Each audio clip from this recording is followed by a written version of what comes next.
toutes et bonjour à tous, j'espère que vous allez très bien et je suis ravie de vous retrouver pour cette nouvelle vidéo. Merci tout d'abord beaucoup pour votre présence, pour vos soutiens, pour votre bienveillance également. Merci d'être là. Et puis je vais rappeler avant de démarrer le tirage, la lecture en tout cas, je vais juste rappeler que c'est important toujours de prendre du recul et de nuancer mes propos parce que ces lectures sont là davantage pour vous aider à améliorer peut-être une compréhension, peut-être un questionnement. Donc prenez toujours du recul. Quand je parle de vos énergies, comprenez bien d'abord que c'est à condition que ça ait du sens pour vous. Ça peut vous parler comme pas du tout et que c'est à condition, bien évidemment, que vous puissiez vous reconnaître dans ce tirage. Merci beaucoup de faire cet effort de compréhension et de recul. Allez, on va commencer tout de suite donc avec les arcanes majeures du tirage. La lune, c'est la carte qui est venue lors du tirage semestriel, importante puisqu'elle est en résonance avec toutes les autres, que c'est une énergie qui peut agir comme une sorte de fil conducteur pour vous. Donc on va en parler. Vous avez en arcane majeur ici la grande prêtresse dans l'état d'esprit, et je crois que c'est tout en arcane majeur.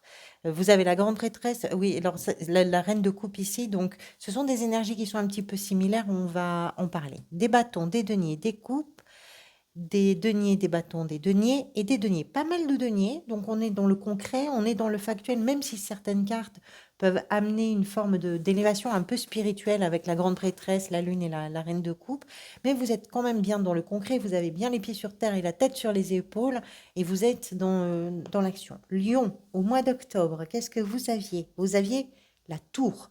Là, vous avez la lune et après, vous allez vers le magicien. Alors, il est possible pour certains et certains d'entre vous, et nuancez toujours mon propos, hein, la tour représente quelque chose qui se métamorphose complètement, qui est chamboulé d'une façon ou d'une autre. Ça peut être assez spectaculaire parce que ça peut être assez soudain. Ça peut être aussi assez spectaculaire en ce sens que c'est tellement significatif que derrière les choses ne se passeront plus de la même façon ou vous ne penserez plus de la même façon. Ça peut être aussi subtil, c'est-à-dire que ce qui va changer radicalement pour vous, mais a pu changer radicalement pour vous, mais d'une façon, c'est surtout intérieur. La tour nous parle donc d'un changement conséquent, pour vous en tout cas, et parfois qui a pu avoir une forme de brutalité ou de rapidité. Tout ça laisse quoi derrière? Ben, tout ça laisse place aux énergies de la Lune, qui nous explique que c'est un mois, le mois de novembre, où il va falloir laisser un petit peu retomber la poussière pour commencer à y voir un peu plus clair. Parce que peut-être que certaines choses qui ont pu se passer là pendant le mois d'octobre, et là aussi l'intensité dépend de votre situation, peut-être que certaines choses vous ont amené à avoir une sensibilité très exacerbée, à avoir des émotions qui vous ont un peu submergé, à voir peut-être certaines de vos phobies remonter un peu à la surface et prendre un peu le devant de la scène. Donc tout ça, la lune, c'est ça, c'est je me débat, je me débat, je me débat contre des idées, contre ce que j'imagine, contre tout ça. Mais à force de me débattre, en réalité, je fais rien de mieux que de brouiller encore plus les pistes et la réalité finalement. Et ce que ça amène, c'est quelque chose qui génère des peurs, qui génère de l'anxiété. Donc c'est un mois qui vous invite à laisser d'abord retomber la poussière avant de pouvoir considérer les situations, les circonstances, les relations, je ne sais pas quoi, dans leur vérité quelque part, dans leur réalité en tout cas, ça c'est sûr. Donc c'est une invitation à apaiser certaines choses. Ça nous indique également, la Lune, qu'il est possible que vous ayez besoin de ce mois de novembre, justement pour vous permettre de laisser un peu retomber tout ça. Et que novembre, ça risque d'être encore un petit peu en eau trouble et pourquoi pas un peu agité. Votre état d'esprit est représenté ici dans ce tirage par la grande prêtresse et la 8 de bâton. On va parler de cette grande prêtresse parce qu'elle est toujours très intéressante. Elle amène une, comment je pourrais dire? Elle amène une envergure un peu plus spirituelle que d'autres cartes. La grande prêtresse est un sage, fait partie des sages, une sage. Elle nous permet de lever le voile sur certaines choses et d'avoir des révélations. Alors, soit parce que intuitivement, vous comprenez tellement bien, tellement précisément et tellement justement les situations qui sont en train de se passer, que vous les anticipez même avec infiniment de justesse et de perspicacité. La grande prêtresse représente un peu comme son nom l'indique, quelqu'un qui a de la clairvoyance. Alors pour celles et ceux qui ont un lien particulier avec tout ce qui est subtil ou invisible, c'est vraiment une énergie qui va vous permettre de développer peut-être votre relation à tout ce qui est subtil et invisible. Pour celles et ceux qui ne se sentent pas concernés du tout par ça, la grande prêtresse va mettre en lumière quelque chose. Elle vient vous révéler des secrets de la vie, des secrets sur l'humanité, des secrets extrêmement profonds. Donc ça permet à tout ce qui est plongé dans le subconscient, dans l'inconscient, tout d'un coup d'avoir une réalité et d'être conscientisé. En réalité, c'est ça. C'est tout ce que l'on pense parfois percevoir de façon intuitive, en réalité, c'est quelque chose qui est enfoui quelque part dans le cerveau et qu'on ne comprend pas. Et là, la clé arrive. Il y a une clé de compréhension. C'est ça la grande prêtresse. Et ça appartient à votre état d'esprit avec une rapidité qui est représentée ici par la 8 de bâton. La 8 de bâton, ça fuse. On voit ces 8 bâtons qui foncent dans une seule et même direction. Tout va très vite. La communication va vite, les échanges vont vite, les compréhensions vont vite. Et vous êtes tourné vers ça. Il y a quelque chose peut-être chez vous, là, en novembre, qui a envie d'accélérer, d'aller vite, de rentrer dans cette énergie-là de compréhension, de révélation, de perception, tout en étant quand même, parce que la grande prêtresse, je vous disais que c'est un sage, elle a beaucoup de, c'est plutôt une carte introspective. On n'est pas dans le démonstratif avec une grande prêtresse. On est dans l'introspectif, on est dans la sagesse, on est dans la lenteur. Il y a quelque chose d'élégant dans cette sagesse. Il y a quelque chose, comment je pourrais vous dire, de doux, de discret. Mais cette discrétion n'empêche pas l'accélération de quelque chose. Alors peut-être que tout d'un coup, vous vous mettez à être particulièrement doué sur tout ce qui est intuitif chez vous. C'est que vous comprenez les choses à une vitesse vertigineuse. C'est possible. Et ça peut être intéressant par rapport à la Lune, puisqu'il est temps pour vous justement de comprendre les choses dans leur réalité. C'est à la fois complémentaire et aussi paradoxal, parce que ça peut développer le fait d'aller vite dans sa compréhension et de percevoir les choses beaucoup plus vite que si on prenait le temps de les expliquer, de les vivre, etc. Ça peut amener aussi des inquiétudes et du stress. Donc, c'est peut-être tout ce que vous avez à gérer sur ce mois de novembre, et quel que soit le domaine. L'assise de denier nous parle de ce que vous désirez. Vous avez envie de vous y retrouver. Par rapport à quoi? Je ne sais pas. Peut-être par rapport à votre travail, peut-être par rapport à vos engagements d'une façon générale, peut-être par rapport à votre budget, par rapport à ce que vous êtes capable, vous, de mettre sur la table et ce que vous recevez en retour dans vos relations, dans votre travail, dans votre gestion, dans votre quotidien, peu importe. Ce que vous voulez, c'est qu'il y ait une justesse dans la réciprocité des énergies, dans la réciprocité de l'investissement, dans la réciprocité des échanges. Quel que soit, encore une fois, ce dont on parle. C'est ça l'assise de denier, c'est rééquilibrer. Celui qui a plus donne plus, celui qui a moins reçoit un peu plus, mais celui qui a moins va pouvoir aussi aider celui qui a plus. C'est un échange. C'est un échange et c'est ça que vous désirez. C'est rééquilibrer quelque chose qui peut-être actuellement vous paraît encore un peu instable ou déséquilibré. C'est que ce soit équitable, c'est que ce soit juste par rapport à vous, mais par rapport à tout le monde ou une personne en particulier. Ce qui va peut-être venir vous aider, alors juste par rapport à quoi aussi, peut-être par rapport à tout ce que vous comprenez de façon intuitive. Intuitivement, vous comprenez qu'il y a quelque chose euh, qui n'est pas juste dans le rapport. Soit parce que vous donnez beaucoup et vous ne recevez pas suffisamment en retour, soit parce que vous êtes tout le temps en train d'attendre que quelque chose arrive et que ça n'arrive pas. Il y a un rapport qui n'est pas encore tout à fait juste. Donc je pense que vous voulez le rééquilibrer. Le valet de coupe ici nous parle de ce qui peut venir vous aider. C'est de laisser une ouverture, un espace pour votre créativité. Le valet de coupe, un peu comme le cavalier de coupe, mais pas tout à fait encore dans la même action, dans la même dynamique d'action. Ce sont deux personnages qui sont complètement connectés à leur cœur, à leurs émotions, à leurs désirs, à leurs rêves, à leurs envies. Celui-ci est le plus poétique, le plus artiste, le plus vibrant quelque part, parce que il voit le monde d'abord parce qu'il ressent. La grande prêtresse et le valet et aussi on va y venir après, mais la reine de coupe c'est pareil, le valet de coupe nous parle de ce qui se passe à l'intérieur de vous en réalité, de ce qui se passe dans les profondeurs. Et ça touche les émotions. Mais ça, c'est quelque chose qui va venir vous aider. Pourquoi? Parce que vous allez pouvoir, je pense, euh, mettre en place tout ce qui va permettre, on va dire, le développement de votre créativité par rapport à ce que vous désirez, par rapport à ce que vous avez envie de faire, de vivre, d'essayer, de créer, de je ne sais pas quoi.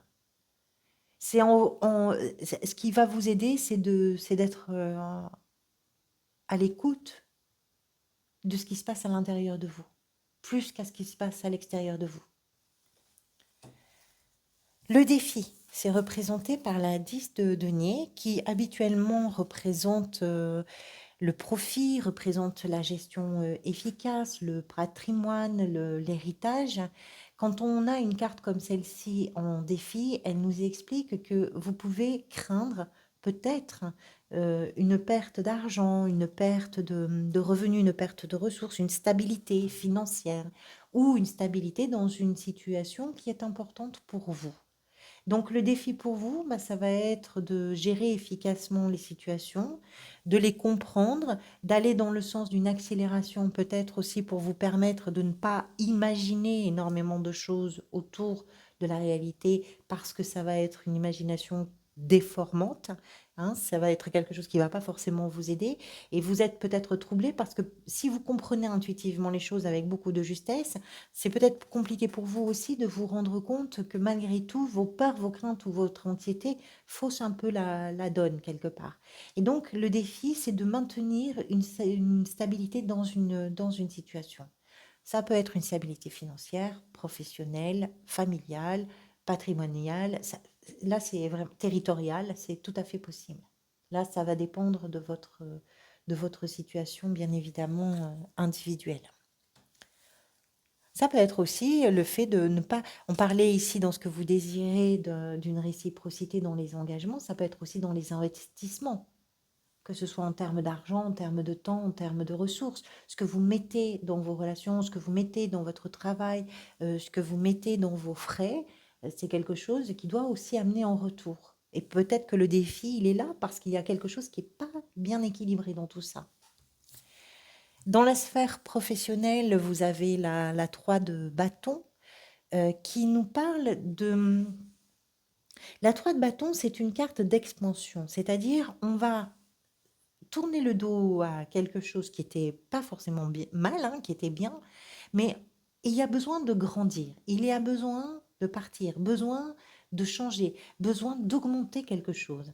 Il y a toujours une perspective avec la 3 de bâton d'augmentation, de développement, de progression, voilà, d'expansion. Ce que vous cherchez, c'est un nouveau paysage, c'est un nouveau rivage, c'est peut-être un nouveau travail, c'est une nouvelle façon, c'est un nouveau lieu. C'est possible aussi, parce qu'avec les bâtons, parfois, il est aussi question de bouger géographiquement, c'est possible. C'est l'idée que vous savez aussi que quelque chose arrive, quelque chose de bien, et que vous l'attendez. C'est ça aussi. On sait on sait, on a pris le temps de réfléchir, on a pris le temps de prendre des décisions, on a pris le temps de plein de choses, de considérer les tenants et les aboutissants. À partir de là, on sait qu'il y a une amélioration en perspective. On ne sait pas exactement combien de temps ça va prendre pour que ça se mette en place, mais on a conscience de ça. Donc il y a cette envie, ce désir d'expansion, ce désir de grandir. Si on le relie ici, vous avez quand même envie que les choses s'accélèrent. Parce que vous savez où sont les choses, vous savez où sont les choses importantes, vous comprenez vraiment en profondeur ce qui se passe, et vous avez peut-être envie que les choses s'accélèrent, parce que vous êtes dans l'attente de cette expansion. La 7 de denier, dans la sphère sentimentale, émotionnelle et relationnelle, Elle aussi d'ailleurs nous parle d'une forme d'amélioration. Quelque chose dans une relation, quelle que soit la nature de cette relation, amoureuse, amicale ou familiale, quelque chose doit pouvoir être mieux que ce qui est là. Ça ne veut pas dire que ce qui est là n'est pas bien. Ça veut dire que on peut encore faire mieux que ça.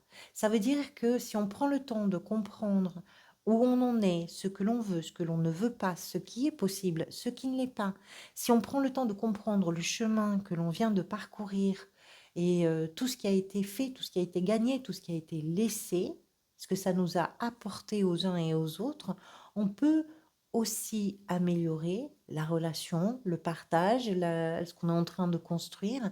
On peut l'améliorer en prenant le temps de comprendre que on en est là. Donc c'est à partir de là qu'il faut réfléchir où on va. C'est être conscient de l'endroit où vous êtes. C'est une sorte de bilan, souvent on le dit, de cette carte. Elle pose un bilan. En réalité, c'est qu'elle pose un regard sur ce qui a été acquis, sur ce qui a été récolté, pour permettre justement d'aller plus loin. Si on sait exactement où on se trouve, on sait comment on peut avancer. Ou en tout cas, on sait à partir d'où on peut avancer. Si on sait ce qui nous a coûté d'en arriver là, on sait ce qui va devenir important ou pas de mettre en avant pour pouvoir continuer à avancer. C'est vraiment de considérer une situation pour pouvoir aller vers quelque chose. On va clarifier tout ça de toute façon dans l'extension. Ce qui est peut-être en train de se manifester pour vous, c'est représenté ici par la reine de coupe. La reine de coupe, un peu comme, c'est un peu la petite sœur, j'ai envie de dire, de la grande prêtresse, mais pas complètement, pas uniquement. Elle est un peu sa petite sœur dans l'intuition, dans une sensibilité qui lui permet d'avoir vraiment, qui capte vraiment un environnement de façon très intelligente, très mature sur le plan émotionnel. Mais elle n'est pas que ça. La reine de coupe soigne, la reine de coupe guérit quelque chose, parce qu'il y a de l'empathie, parce qu'il y a du soutien, parce qu'il y a de l'aide, parce qu'il y a de l'écoute, et qu'elle est là pour amener de la douceur sur des émotions qui ont été exacerbées par moments, qui ont été déstabilisantes, qui ont été envahissantes. La reine de coupe occupe cette place un peu privilégiée de guide émotionnel parce que, au même titre que le roi de coupe, elle a acquis une maturité à force d'expérience qui lui permet de pouvoir embrasser ses émotions. Donc, d'assumer, de ne pas craindre de ressentir les choses, de ne pas craindre. Et c'est ça aussi qui permet d'avancer avec beaucoup plus d'intuition. C'est que, puisque vous comprenez ce qui se passe à l'intérieur de vous, vous êtes capable d'avancer mieux, vous êtes capable d'avancer plus vite, vous êtes capable de faire un peu plus, un peu mieux la part des choses. Si elle est en écho, par exemple, à la Lune, qui nous parle de votre imaginaire, qui nous parle de certaines obsessions, de certaines phobies, de certaines anxiétés, la reine de coupe vient apporter beaucoup de douceur à tout ça. Vous répondez à vos peurs par l'écoute et la douceur. Vous prenez le temps de vous faire du bien à l'intérieur. En fait, c'est un peu ça l'idée. Ce vers quoi vous allez peut-être à la fin du mois, c'est représenté par la reine de denier, qui est un personnage assez territorial. C'est-à-dire que pour elle, ce qui est important pour elle ou pour lui, hein, c'est une énergie, mais ce qui est important, c'est que à la maison, tout aille bien, que tout le monde soit en sécurité, que personne ne manque de rien, que si quelque chose arrive, on soit en mesure de répondre aux besoins et à l'attente. Et vraiment, alors la reine de denier est un personnage qui, au contraire d'une reine de coupe, par exemple, n'est pas du tout dans l'émotion. Elle est très concrète, elle est terre à terre, elle est pragmatique, elle est très efficace aussi. Et ce qui est important, c'est que le territoire soit protégé. Donc le territoire pour elle, mais pour les gens qu'elle aime, pour les animaux, parce qu'elle a un lien très fort avec la nature et avec l'environnement, pour les animaux, pour la nature, pour tout ça. Donc c'est l'idée de maintenir une stabilité aussi à la maison ou le lieu de vie. Vous avez au mois de décembre, vous avez le magicien. Le magicien qui nous explique que c'est aussi parce que vous êtes capable de gérer cette stabilité-là, ça va vous permettre de déployer vos talents, vos compétences, vos audaces et pourquoi pas votre génie au mois de décembre. On verra ça à ce moment-là. Allez, je vais tirer les cartes pour l'extension. Donc, bah, l'extension pour celles et ceux qui le peuvent, déjà, c'est un soutien aussi supplémentaire pour mon travail. C'est un complément d'information sur ce tirage, donc c'est pour celles et ceux qui le peuvent, qui le souhaitent. Si ce tirage vous a parlé, c'est accessible pour un montant de 3 euros. C'est un abonnement. Donc, si vous prenez par exemple l'extension aujourd'hui, c'est un abonnement qui se reconduira. La reine de denier, vous l'avez dans l'état d'esprit et vous l'avez à la fin du mois. C'est un abonnement qui se reconduira automatiquement le mois prochain, mais qui n'est pas engageant. Donc, vous pouvez le prendre aujourd'hui et l'arrêter demain si vous le souhaitez. 3 euros, ça vous permet d'avoir accès à l'extension pour votre signe, mais aussi pour tous les autres signes. Et vous pouvez y accéder soit par le lien que je vous mets dans le descriptif de cette vidéo, soit par le bouton rejoindre que vous trouvez sur la page d'accueil de la chaîne. La 4 de coupe ici, avec la 6 de denier dans ce que vous désirez le plus. Avec ce valet de coupe dans la position de ce qui va peut-être venir vous aider comme énergie, le diable. Oui, c'est étonnant ça. Et intéressant. Avec la 10 de denier ici dans la position du défi, vous avez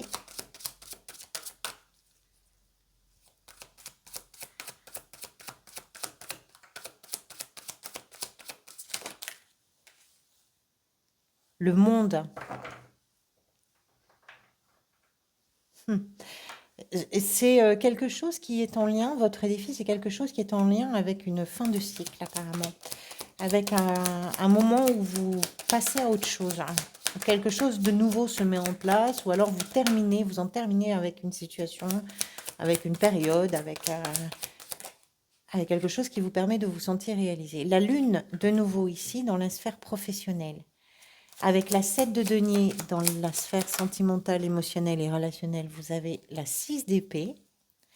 Avec la reine de coupe, dans ce qui est peut-être en train de se manifester pour vous au mois de novembre, vous avez la 10 de coupe. Et avec cette reine de denier à la fin du mois, qui représente peut-être l'énergie vers laquelle vous allez, vous avez cette carte qui a sauté, qui est le pape. Allez, merci à chacun et chacune d'entre vous, de tout mon cœur, et au dos, vous avez la 9 d'épée. Merci à toutes et tous. Merci, je vous dis à très bientôt. Et puis, pour celles et ceux qui me rejoignent sur l'extension, je vous dis à tout de suite.